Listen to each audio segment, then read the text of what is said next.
로마서 14장 1절에서 6절까지 오늘부터 3주에 걸쳐서 비판하지 말라 이런 제목으로 말씀을 전해드리겠습니다.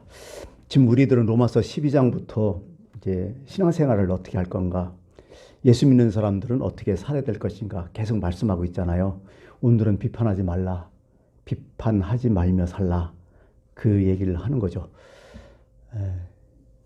그리스도인은 누군가 했을 때는 하나님을 아버지로 여기는 사람들, 예수 그리스도를 나의 주인으로 여기는 사람들, 성령님이 나와 함께 동행한다고 믿는 사람들, 이게 그리스도인들이죠. 그건 나와의 개인적인 관계죠. 그런데 우리는 이 세상에 혼자 안 살잖아요. 더불어 살잖아요. 같이 살아야 되잖아요.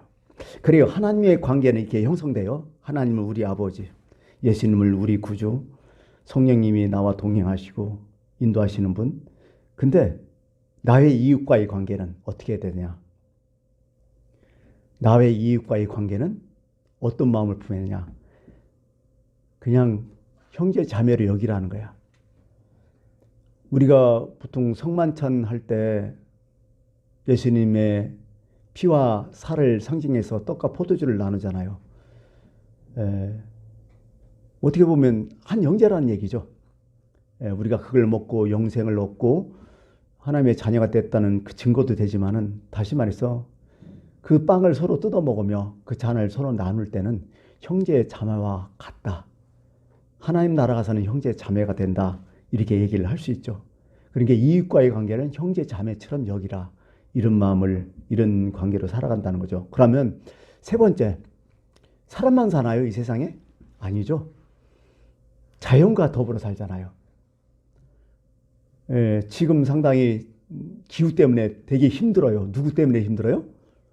자연 때문에 힘들어요? 아니죠. 인간 때문에 자연이 힘든 거예요. 동물들이 죽어나가고 멸종되고 다 누구 때문에? 인간들 때문에. 서로 잘 못 사는 거예요, 지금.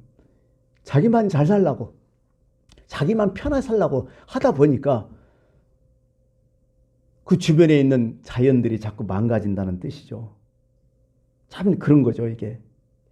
그래서 이게 우리는 어떤 관계 형성 속에 살아가는데, 그 중에 여러 가지 관계를 형성하기 때문에 오늘 말씀은 어지간하면 비판하지 말라, 이 얘기를 우리 하나님께서 하시는 거죠. 어떤 의미에서는 우리는 그 그리스도인은 자유, 해방, 지난 시간에 이제 주일날 말씀도 드렸지만은 참 어떻게 보면 자유가 있고 해방이 있는 사람들 아니에요? 그래서 우리는 신앙의 자유, 양심의 자유, 어떤 이성의 자유, 이런 게 있던데요. 뭐에서 자유했냐? 첫 번째, 사탄에 대해서 자유했다는 거야. 사탄은 지금 뭐냐면 사망이라는 거죠. 멸망, 지옥이라는 거죠. 다 저기 뭐 의미를 한다면 거기서 자유로 서는 사람이, 거기서 풀려났다는 사람이야. 자유와 해방은 같은 거예요, 어떻게 보면요. 거기서 풀려난 사람들이야. 그러니까 우리가 지옥갈 걱정은 안 하는 사람이야, 최소한. 이 세상 살면서 지옥 가면 어떻게? 그건 예수를 안 믿는 게 아니라 잘못 믿는 사람이겠죠. 믿긴 믿지만은 뭔가 잘못 믿는 사람들, 믿음이 별로 없는 사람들이겠죠. 일단 우리 기본적으로 지옥은 안 간다는 사람들이야. 또 두 번째는 인간한테 자유하는 사람들이야. 인간한테 매이지 말라는 거야. 혹시 어떤 인간한테 매였습니까? 그 잘못 사는 거예요. 하나님께서는 우리를 자꾸 자유롭게 하려고, 해방시키려고 노력 많이 해요. 근데 내가 자꾸 거기에 매인다면 지금 내가 뭔가 잘못하고 있는 거야. 사람한테도 매이지 말아야죠. 언제 사람한테 매일까요? 내가 그 사람한테 잘못했을 때 매여버려. 또 내가 그 사람을 미워하면 또 매여버려. 이렇게 되면 매여버리거든요, 그 사람한테. 꼴도 보기 싫잖아요. 근처도 가기 싫잖아요. 꿈에 나타날까 두렵잖아요. 보기만 해도 힘들잖아요. 그 매여 있는 거예요, 이건. 이거 원치 않는 거야. 그래서 원수까지 사랑하라는 거야. 그래야 자연스러우니까. 그래야 해방되니까. 또 자연에게 매여 있으면 안 되겠죠. 우리가 뭐 쉽게 말해서 자연에게 매여 있는 사람들 많죠. 무속신앙에 빠진 사람들, 토테미즘, 샤머니즘, 뭐 이런 거 다 거의 다 자연에게 매여 있는 거 아니에요? 매일 필요 없잖아요. 하나님께서 그걸 다스리겠지. 왜 다스림을 받아? 자연한테? 의미 없다는 거죠. 이 매여버린다는 거죠. 그러면 최고의 자유는 뭐냐? 여러분, 세상에서 최고의 자유는 뭐겠어요? 성경은 얘기해요. 최고의 자유는 사랑하는 것이라고. 사랑하면 그것보다 더 자유스러운 건 없다고. 모든 걸 한번 사랑해봐요. 그 사람이 제일 자유스럽지. 근데 딱 한 가지 매이는 곳이 있어요. 뭐가 매요? 사랑에 매이면 다른 것에서는 다 자유스럽다는 거야. 그게 성경 얘기예요. 그래서 사랑은 율법의 완성이라고 얘기했잖아요. 성경의 완성이라고. 예. 그래서 성경은 사랑의 윤리라고 얘기하잖아요. 사랑하고 마음대로 살아라는 거예요. 그게 맞다는 거예요. 그 얘기를 여기 하는 거죠. 이렇게까지 얘기했잖아요. 우리가 지난 시간 로마서 13장 8절에 얘기했듯이 피차 사랑의 빛 외에는 아무에게든지 아무 빛도 지지 말라. 빛이면 매이는 거 아니에요. 근데 사랑의 빛은 저라는 거예요. 거기 매여 있으라는 거예요. 그게 잘 산다는 거예요. 사랑하는 사람이 많은 사람들이 제일 잘 살고 있어요, 지금. 다른 거 없어요. 누가 예수 제일 잘 믿는 사람이야? 사랑 많은 사람이요. 사랑 많은 사람. 거기가 자유가 있다는 거예요. 예. 사랑을 떠난 자유는 이건 방종이겠죠. 그건 죄겠죠. 여러분, 사랑하며 자유롭게 살아라. 이게 성경의 가장 핵심적인 말씀이라는 것을 꼭 기억하시길 바랍니다. 그래서 오늘 그런 의미에서 오늘 비판하지 말라 이렇게 나왔지만은요.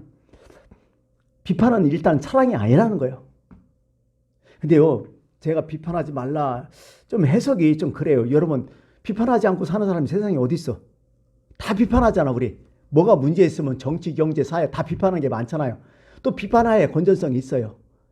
꼭 비판하지 말라 이렇게 느껴진다면 그것도 약간 오해 같아서 한번 찾아봤어요. 이거에 비슷한 말씀이 뭐냐? 같이 써도 사용되는 말씀이 뭐냐? 우리에게 와닿는 말씀이 뭐냐? 딱 뭐냐면 정죄하지 말라는 게 맞아. 정죄하지 말라. 알지도 못하면서 우리 정죄 많이 하잖아요. 겉모습만 보고 사람 막 정죄하고 난리 나잖아요. 다시 말해서 심판하지 말라는 거예요. 우리는 심판 잘하는 사람 있잖아요. 그냥 지가 하나님도 아닌데 심판 딱딱 내려버리잖아. 전지전능하면 심판할 만하죠. 근데 전지전능 하지 않잖아요. 근데 먼저 일단 심판해놓고 시작하는 게 있잖아, 사람들이. 그 짓 하지 말라는 거예요. 일단은 딱 비판해놓고 시작하고 정죄해놓고 시작하고 심판해놓고 시작하는 거예요. 그런 식으로 살지 말라는 거예요. 이건 기독교인이 살아가는 방법이 아니라는 거예요. 나중에 최종적으로 그렇게 이루어지면 어쩔 수 없지만은 그러나 미리 자기가 판단해가지고 정죄해놓고 판단해놓고 심판해놓고 그렇게 한다 보면 잘못 사는 거다. 이렇게 얘기하는 거죠. 그래서 예수님들도 이런 말씀하시잖아요. 비판받지 아니하려면 비판하지 말라. 너도 남들한테 비판받을 거 아니냐. 그러면 너부터 비판하지 마. 너부터 그러지 말라. 너희가 비판한 그 비판으로 너희가 비판받는다. 네가 이렇게 정죄하고 심판하고 그걸로 하나님도 똑같이 너를 심판하고 정죄할 것이다. 무슨 말씀 아니에요? 나는 해도 되고 너는 하면 안 돼? 이것만 알아도요 함부로 비판 못해요. 너희가 헤아리는 너희가 정죄하는 그 헤아림으로 그 정죄로 너희가 정죄를 받을 것이다. 함부로 하지 말라. 이 함부로가 좀 빠졌죠 여기. 함부로 그러지 말라. 그럼 우리가 비판과 또 비난을 같이 쓰잖아요. 비난과 비판을 좀 달라요. 여러분 사람을 비난한다. 비판할 때는요 이렇게 생각했어요. 비난과 비판을 저는 그런 생각했어요. 비판이 좀 더 나서요? 비난이 나서요? 비판이 좀 낫죠? 아무래도. 그죠?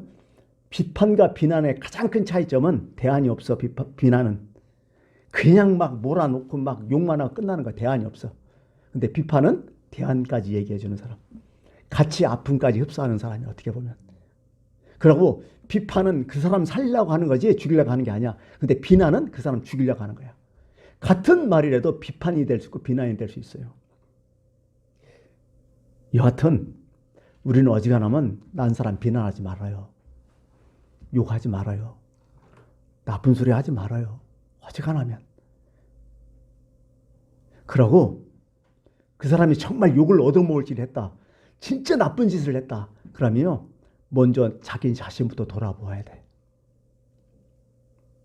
먼저 자기 자신을 딱 돌아보고 나는 그 사람에 비해서 잘못한 건 없는가? 나도 그럴 가능성이 없는가? 이걸 먼저 생각을 해봐야 되는 거예요. 그러고 나서 뭐 건전한 비판 상관없잖아요. 저는 꼭 비판하지 말라 해서 건전한 비판을 하지 말라 그런 얘기는 아니에요. 왜? 비판하지 않으면 이게 올바로 되지 못해요. 인간사회에서는. 그걸 알잖아요. 우리 살아봤잖아요. 그냥 잘못하고 있는데 정말 엉터리 같은데 누가 보더라도 논리적으로 합리적으로 정말 잘못하는데 거기에 비판하지 않아요? 그것도 문제예요. 사실은. 예. 그런데 아픈 마음으로 같이 총대를 맨다는 마음으로 대안을 주는 마음으로 그렇게 얘기하는 것은 이것은 이게 정말 긍정적인 비판이라고 할 수가 있는 거죠. 사람이 사는 곳에는 늘 문제가 있어요. 성령 충만한 교회, 하나님이 기적이 막 매일 일어나는 교회, 죽었던 사람들이 막 살아나는 교회, 병이 막 낫는 교회가 있었어요. 그게 어느 교회라면 초대교회였어요.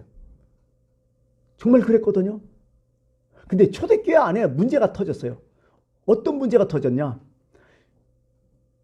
히브리파 과부들과 구제에 대한 문제예요.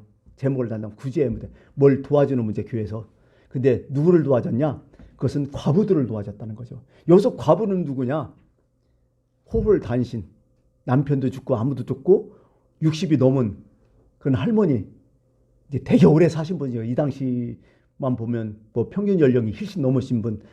아무도 누가 권세 주는 분 없는 사람. 그런 사람이 있거든요. 근데 과부도 두 종류가 있었어요. 히브리 말을 쓰는 히브리파 과부들이 있었고 또 외국에서 디아스포라 나가서 살다가 죽을 때 고국으로 돌아온 사람 있잖아요. 그래서 그런 사람들은 헬라파 과부가 있다고 해요. 근데 딱 보니까 히브리파 쪽에서 이게 헬라 말을 쓰는 그런 교회의 유대인들이 다들 그런 사람들 보니까 자기 과부들이 자꾸 구제에 빠지는 거예요. 도움을 못 받는 거예요. 자꾸 히브리 쪽으로 다 구제가 가는 거예요. 그러니까 그때 막 교회에서 분란이 일어난 거죠. 싸움이 일어난 거죠. 왜 우리는 못 주냐? 너네들만 가져간 이런 싸움이 있다는 거죠. 여러분 뭐 그 이후에는 잘 해결이 됐죠. 사람이 모인 것은 아무리 성령 충만해도 아무리 신앙생활 좋아도 아무리 은혜로도요. 문제가 다 있어요. 그때는 어떻게 돼요? 그때 비판하면 안 돼요. 비판을 하지 말고 상대 비판하면요. 이성이 흐려져요. 뭐가 나와 이성 대신에? 감정이 나와버려요. 그럼 끝나. 여러분 감정 싸움은 해결하지 못해. 이성 싸움은 논리적으로 해석이 되지만 비판하지 말라. 여기서는 뭐냐? 감정적으로 비판하지 말라는 거예요. 어떻게 보면. 진짜 어떤 사람도 논리적으로 비판하면 이해해요. 근데 감정적으로 비판하는 사람들 많잖아. 무턱대 그냥 일방적으로. 그런 문제가 되는 거죠.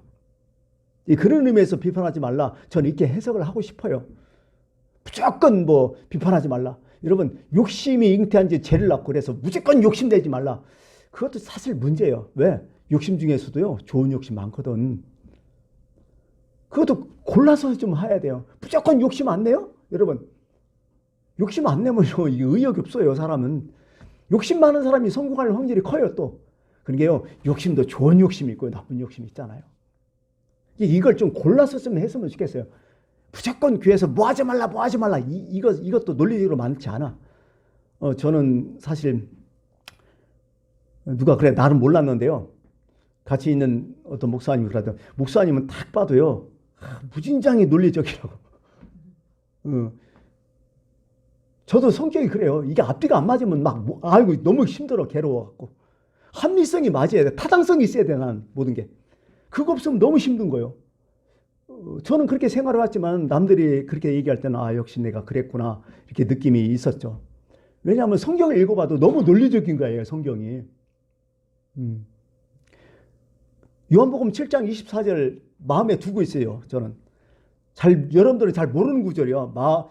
요한복음 7장 24절이 어떤 말씀이냐? 오늘 성경에 써 있지 않는 거예요. 지금 설교 원고에도 어떤 말씀이냐? 외모로 판단하지 말고 공의롭게 판단하라 이런 말씀이에요. 외모로 판단하지 말고 공의롭게 판단하라. 예수님께서 유대인들 향해서 막 얘기했던 거예요. 겉으로만 판단하지 말고 진짜 논리적으로 한번 판단해봐라 이런 얘기야. 늘 예수님 그런 말씀했어. 따져봐라 좀 제발. 니네들이 나를 믿지 않거든. 외모만 보지 말고 논리적으로 지금까지 해왔던 일을 한번 따져봐라. 그러고 믿으든 믿으라. 이런 얘기요. 맞는 얘기 같아요. 예수님도.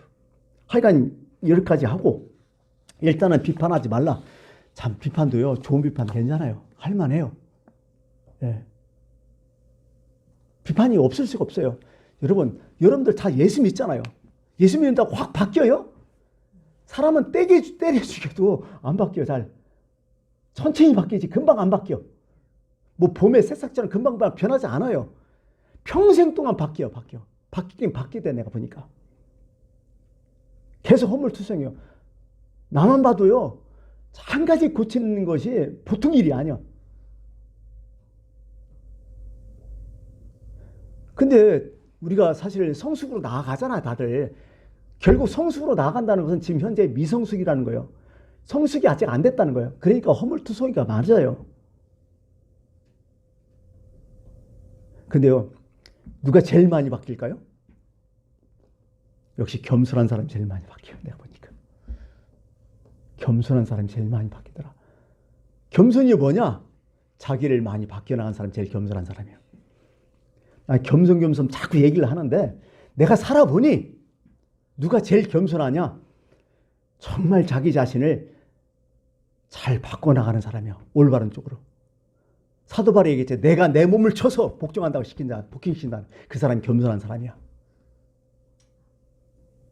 내가 내 몸을 쳐서 나를 복종한다. 왜? 내가 남한테 전파한 다음에 혹시 내가 버림을 당할까 두렵기 때문이다. 엄청 겸손한 사람이야. 이거. 내가 지금 여러분한테 복음을 전하잖아요. 말씀을 전하잖아. 내가 내 몸을 치지 않으면 나는 안 돼요. 무서워. 누가 나한테 그 얘기 해줄 수 있겠어요? 스스로 내 몸을 치기 전에는 안 되는 거예요. 그것 때문에 어떻게 보면 목사님들이 참 힘든 사람이 예수 믿기. 제일 예수 믿기 힘든 사람 목사님들이야. 그래서 어떤 목사님이 돌아가시면서 유언이 맞아요. 돌아가면서 마지막에 유언을 이렇게 했다는 거. 목사님을 모셔놓고 목사님 예수 잘 믿으세요 하고 돌아가셨다는 거예요. 뭐 이런 얘기가 있냐 했겠지만은 지금 생각하니까 그 메아리가 내 마음에 울려요 자꾸. 진짜 예수 제일 잘 못 믿는 사람이 목사님이야. 그건 사실이야. 나를 제일 사랑하지 않는 인간이 누군지 알아요? 정치가들이고. 그게 참 무서운 거예요 어떻게 보면. 어쨌든 겸손한 사람은요 남 비판 잘 안 해요. 예수님이 그 말씀했잖아요. 어찌하여 형제의 눈속에 있는 티는 보고 내 눈속에 있는 등불은 보지 깨닫지 못하느냐. 들보와 대들보는요. 티와 대들보는 엄청난 차이잖아요. 대들보는 지 눈에 있는 대들보는 보이지 않고 땀내에 있는 티는 왜 보느냐. 먼저 내 눈속에서 들보를 빼내라. 그 후에 밝히 보고 형제의 눈속에 티를 빼리라. 여러분 내게 대들보가 있다고 느끼는 사람은요. 남의 티에 우습게 여겨. 아무것도 아니게 여겨. 그렇게 돼야 돼 사실은. 예수님이 그랬잖아요. 너나 잘해. 너나 잘해. 그래서 예수님이 십계명에 하나 더 붙인다면 너나 잘해. 그게 맞을 것 같아. 예. 그러고 생각해보니까 진정으로 회개한 사람은요. 남 비판하지 않아요. 그 용기가 없어. 왜? 지 꼴이 더 사나우니까. 지 모습이 더 천박하고 자기 모습이 더 비참하니까 남 비판 못해요.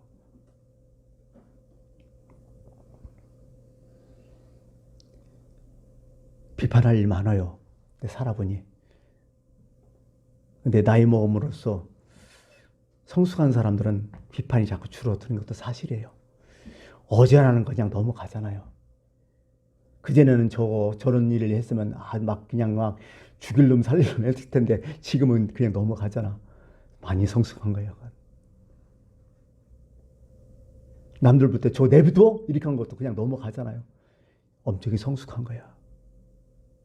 우리는 그런 경지까지 일어나가라는 거야. 성경은.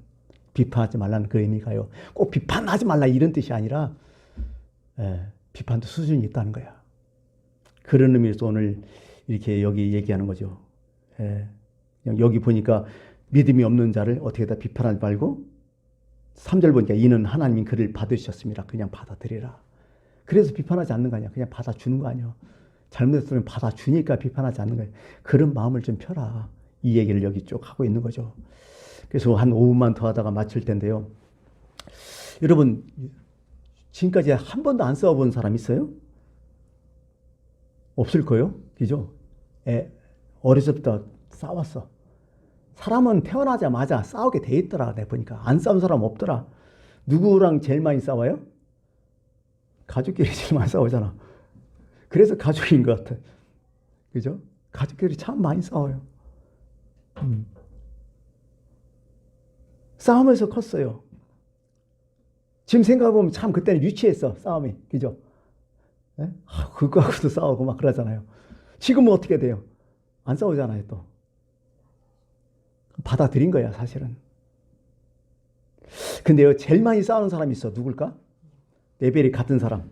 나와 비슷한 사람들이 제일 많이 싸워요. 근데요, 싸울 때 일단은 우리는 전제를 하고 이제 해봤잖아요. 싸우면 무조건 둘 다 손해요.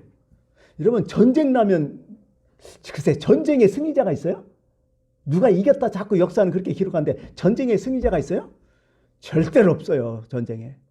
다들 패배한 거야. 이기면 뭐해 또. 그만큼 죽였는데. 뭐 미국의 남북전쟁에서 북쪽이 이겼어. 링컨이 이겼다. 여러분, 그 당시에 죽은 사람에도 북쪽 사람이 35만 명인가? 남쪽은 25만 군인들만 그렇게 죽었어. 무진장이 죽은 거예요. 그 당시에는. 수백만 명의 민간인 합치면 더 죽은 거야. 그냥 막 몰살하고 막 그랬으니까요. 그래서 북군이 이겼으니까 승리자다. 무슨 승리요? 서로 죽는 거지. 그래요. 싸움하면 무조건 진다는 생각을 갖고 있어야 돼요. 무조건. 그래서 어지간하면 싸움을 피하는 사람이 이기는 거야. 그건 사실이에요. 살다 보니까. 예. 꼭 전쟁하면 이기는 나라는 있어요. 누굴까? 주변에 무기 팔아먹은 나라들. 뭐 역사적으로도 그렇잖아요. 남북과 북한이 전쟁이 일어나자 누가 제일 부자 됐어요? 일본이 제일 부자 됐잖아. 그때 완전 일본이 성장하잖아요. 그건 왜 얘기를 안 하는지 모르겠어요. 이건 여기까지 하고요. 일단은 참 서로 비슷하면 많이 싸워요. 안 질라가잖아요. 그 라이벌이라는 게 그거 있잖아요. 라이벌. 어원이 라틴어군요. 라틴어에 니부스라는 라틴어인데요. 이게 스트림, 시내로 나오는데요. 같은 강물을 마시는 사람들. 강물이 줄로 흐르는데 양쪽에서 같은 강물을 먹는 사람들. 예. 그 다음에 시내, 개천 이런 것을 같이 쓰는 사람들. 같은 목적, 같은 분야에 있는 사람들이 제일 많이 싸운다잖아요. 이렇게 많이 싸워요. 잘 왜 그럴까요? 만만하니까 그래. 만만하니까. 사람을 만만하게 보면 싸울 수밖에 없잖아요. 그래서 우리 인간관계에 있어서 정말 사람을 만만하게 본다는 게 참 그건 착각 같아요. 우리는 겉으로만 딱 보잖아요. 그래 딱 벌써 계산을 하잖아요. 만만하게 볼 사람, 함부로 건드리면 안 될 사람. 이런 판단이 정말 맞을까요? 아니에요. 일단은요, 기독교인들, 예수 믿는 사람들은 상대를 존중해 줄 수 있는 마음이 있어야 돼요. 그래야 비판하지 않아요. 일단 먼저 존중이 먼저겠죠. 여러분 인간관계에서 제일 꼴보기 사람이 누구예요? 사람 우습게 여기는 사람들 아니에요. 그죠? 별것도 아니고 괜히 먼저 지가 딱 위 점하고 나오는 인간들 아니에요. 제일 꼴보기 쉽잖아요. 이러면 잘못 사는 거죠. 이렇게 살지 말아야겠죠.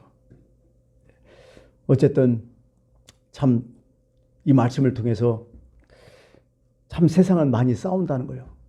근데요, 싸움도 잘 싸워야 돼.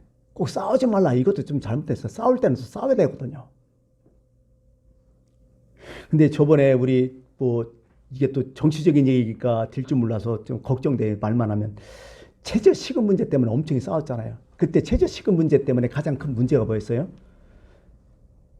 그 핵심은요, 을과 을끼리 싸움 붙였다는 거예요. 갑이. 진짜 우리나라 고쳐야 될 것은 갑이에요, 을이에요? 갑이에요. 지금 갑질 엄청나잖아요. 프랜차이즈를 생각해 보세요. 거기서 점원들 최저시급 올린다고 해서 가면 점주하고 점원들하고 같이 싸움 시켜버렸잖아요. 근데 그보다 더 상급기관이 뭐야? 대기업 아니야. 두 번째는 가게를 갖고 있는 건축업자 아니야. 건축업 부동산 업자들 아니야. 너무 비싼 거 아니야. 그리고 상품을 주는 그 업자들 그것도 너무 비싸고 여러 가지. 사실 그걸 좀 고쳐 나가야 돼 우리나라는. 너무 큰 차이 나잖아. 그 몇 분 좀 던져주는 그것 때문에 서로 이런 거를 싸우게 만들고 말이야. 아니 뭐 때문에 이렇게 되는지 잘 모르겠지만은 여러분 기독교인들은 싸우더라도 잘 싸워야 돼요. 어떻게 싸워야 된다? 약자 편에 써야 돼 무조건. 그게 맞는 얘기 같아요. 강자 편에 왜 안 쓰냐?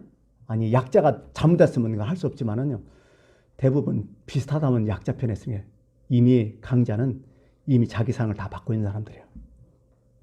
강자기 때문에 이미 얻은 것이 많은 사람들이에요. 일단 약자 편에 쓰는 것이 아마 기독교 정신, 예수님 마음은 맞을 것 같아요. 왜?